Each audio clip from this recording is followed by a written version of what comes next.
Okay guys, welcome to another video. By the way, this is for the first time you can hear my voice, so I hope you're okay with it. In today's video, I'll be showing you how I made this piece of artwork for the client. I've got commissioned to do a gangster slash mafia tough style with pizza element. You asking why element of pizza? Simply, this artwork is dedicated for known pizzeria in my city called Cartel Pizza.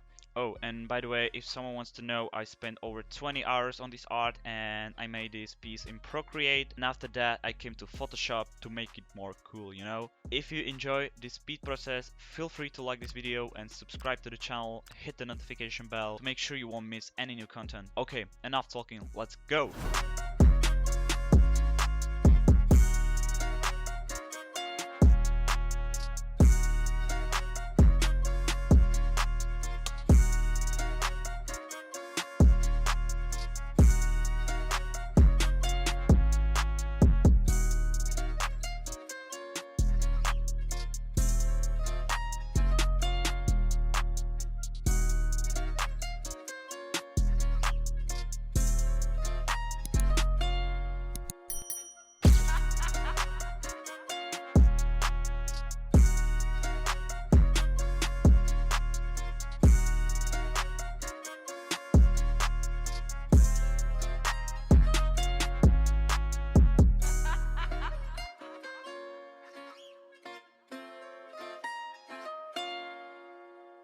I just like the sound of it.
I just like the sound.